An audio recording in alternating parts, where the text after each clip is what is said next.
कपड़े धोने वाली बहू। शादी के पहले से ही विभा को कपड़े धोने का बड़ा शौक था। कभी नल के नीचे तो कभी तालाब के पास। अरे मेरी नीली वाली लुंगी नहीं दिख रही है।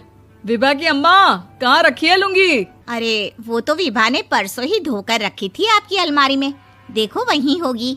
वो ना मैंने आज धो दी, मुझे लगा कि गंदी हो गई होगी।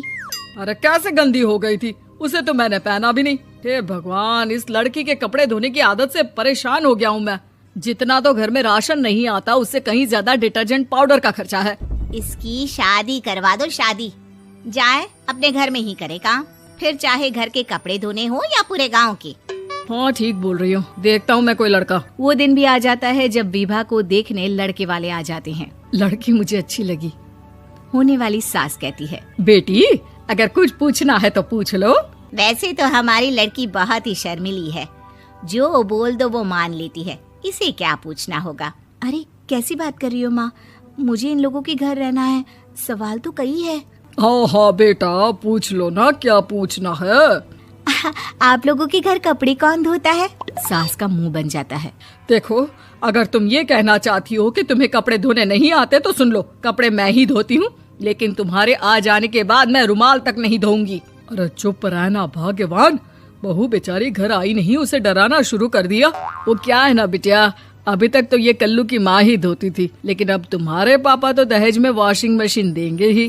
तभी विभा की माँ बोल पड़ती है, सवाल भी पूछा तो क्या। वैसे भाई साहब, मशीन की तो फिर भी कपड़े धोने की कैपेसिटी होती है। मतलब जो बिटिया दे रहे हैं ना विभा, इसे कपड़े धोने का बहुत शौक है। ये आप लोगों के क्या, आस पड़ोस गांव मोहल्ले सबके कपड़े धो दे और उफ तक ना करे। बाहर देखा नहीं आपने कितने कपड़े सूख रहे हैं? सब हमारी बिटिया ने ही तो धोए हैं। बस भी करो ना माँ, शर्म आ रही इतनी तारीफ सुनकर। और तो और एक दाग निकाल कर दिखाओ तो मान जाओ। हाँ अच्छा, माफ करना बेटा, मैंने गलत समझा। हमें तो रिश्ता बहुत पसंद है। और ऐसे जुड़ जाता है रिश्ता कपड़े धोने का शौक रखने वाली विभा का। उसकी शादी हो जाती है कोयला फैक्ट्री में काम करने वाले कल्लू के साथ। शादी के बाद अचानक विभा चिल्लाती हुई सास के पास आती है। सासू माँ, अरे सासू माँ कहाँ है आप? ये तो धोखा है, धोखा दिया आप लोगों ने मुझे। इसे ससुर के चक्कर के बारे में पता चल गया। अरे तो उसमें तुझे क्यों धोखा मिला है? अरे नल में पानी नहीं आता, कपड़े कैसे कब धुलेंगे? अच्छा, तू पानी नहीं आ रहा उसकी बात कर रही है। तो आपने क्या सोचा? कुछ नहीं। अच्छा, तेरी माँ ने कहा था कि कपड़े धोने का शौक है तुझे, याद आया मुझे।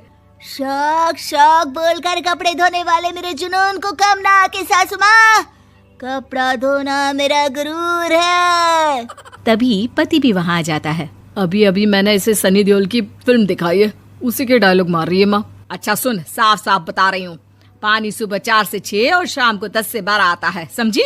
विभा टाइमिंग सुनकर हैरान हो जाती है। ये क्या भूतों का मोहल्ला है? सुबह 4 बजे उठकर कौन कपड़े धोता है? 4 बजे टंकी में पानी जाता है, फिर सारा दिन धोना ना, किसने मना किया? अरे कैसी बात कर रही हैं? 200 लीटर की टंकी में कितने कपड़े धो लूंगी मैं? सुबह ही उठ जाऊंगी मैं। अब क्या था, विभा सुबह 4 से लेकर रात के 12 बजे तक कपड़े ही धोती रहती। एक रोज सास पड़ोस से निकलकर कहीं जा रही होती है कि साथ वाली कहती है, हाँ कल्लू की माँ, जरा ये बताओ कि 2 साड़ी है, 2 ब्लाउज और एक पेटीकोट और एक नाड़े वाला लंबा कच्छा। हाँ तो? अरे तो क्या, कितना लोगी धुलाई ये बताओ। धोबन दिख रहे हैं हम क्या? हमारे पति सरकारी नौकरी से अभी रिटायर हुए हैं और बेटा सुपरवाइजर है कोयला फैक्ट्री में। धोबन समझ रखा है हमें? हाय रे कल्लू की अम्मा, माफ कर दो, वो तो मोहल्ले में यही सब बता रहे थे कि तुमने बहू को कपड़ा धुलवाने के काम में लगा दिया है। सास को पड़ोसन की बात सुनकर गुस्सा आ जाता है। वो घर पहुंचती है जहां घर के बाहर ही इतने सारे कपड़े सूख रहे होते हैं जितने कि किसी धोबन के घर पर। अरे ओ कल्लू की दुल्हन, बाहर निकल। माँ जी यहीं आ जाओ, बाथरूम में चादर धो रहे हैं हम। अरे अभी हम धोते हैं, तुमको बाहर निकलो। ये आस पड़ोस वाले बोल रहे हैं कि हम बहू से कपड़े धुलवा कर उसे कपड़ा धोने वाली बना दिए हैं। अरे छोड़ो ना माँ जी, किन लोगों की बातों में आती हो? आस पास के लोगों का तो काम ही होता है कि वो किसी तरह सास बहू को लड़ा दे। बहू सारे घर के कपड़े धोती है, ये क्या कम है? बोलिए। सास को भी लग जाता है कि वो बहू का ये सनकीपन नहीं छुड़वा सकती, इससे अच्छा है कि खुद ही चुप हो जाए। एक रोज सास और बहू मंदिर जाते हैं, जहाँ सास की साड़ी वहाँ खड़ी भीख मांगने वाली से मिलती है। माँ जी क्या बात है, आपकी साड़ी उस भिखारन से कितनी मिल रही है ना? हाँ हाँ देखो तो, दोनों की साड़ी मिल रही है। क्या बात है कल्लू की अम्मा, तुम खुद को तो अफसर की बीवी बताती हो और ऐसी सिंपल सी प्लेन साड़ी पहनकर घूमती हो। सिंपल और प्लेन नहीं है ये साड़ी। तो क्या सोने के धागे से फूल बने हैं? कुछ भी सासू माँ, कुछ भी। हाँ बने थे इस साड़ी में सोने के धागे से फूल। मेरे पति लेकर आए थे मद्रास से स्पेशली मेरे लिए 10,000 की। ताहे भाई साहब इस भिखारन के लिए भी सेम टू सेम साड़ी लेकर आए होंगे 10,000 की। सास उस वक्त तो कुछ नहीं कहती, लेकिन बहू के साथ घर आती है और अलमारी से एल्बम निकाल कर लाती है। ये साड़ी देख रही है, ये वही साड़ी है जिसे मैंने अभी पहना था। इस साड़ी में ये जो चमकदार फूल दिख रहे हैं ना, ये सोने के धागों से काढ़े गए हैं। लेकिन तू लोकल वॉशिंग मशीन ब्रश से घिस घिस कर सारे फूलों को निकाल कर साड़ी प्लेन कर दी।